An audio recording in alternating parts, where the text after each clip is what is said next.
Ons praat vandag oor die belangrike term om ingeënt te wees.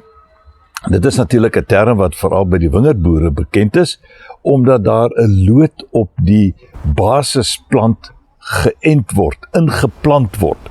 En dis na hierdie proses wat die Here Jesus verwys en die voordeel wat dit inhou vir die groei, vir die dra van vrugte. Hy sê in Johannes 15 vers 3 tot 4, julle moet in my bly en ek in julle. Met ander woorde, daar's 'n wederwysige gevolg wat gebeur met die inenting van die een op die ander.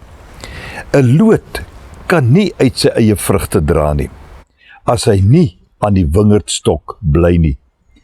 En so julle ook nie, as julle nie in my bly nie.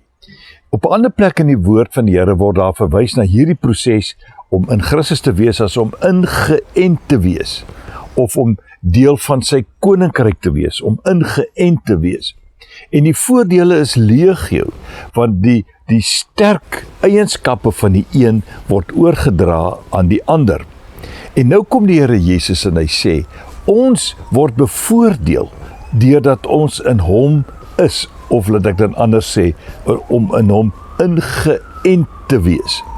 En die voordeel wat dit vir ons inhou, is dat ons die regte vrugte kan dra. Nou, dit lyk vir my asof dit nie net 'n noodwendige proses is nie. As ons kyk na die praktiese deel hiervan, dan is daar ook 'n verantwoordelikheid wat rus by die loot. Hy sê, as die loot nie in bly nie, kan hy dit nie, die vrugte nie dra nie. Met ander woorde, selfs al is dit dan nou die gebruik van hierdie voorbeeld, word daar tog gesê, dat ons as ingeënte lote 'n verantwoordelikheid het om die vrugte kan dra.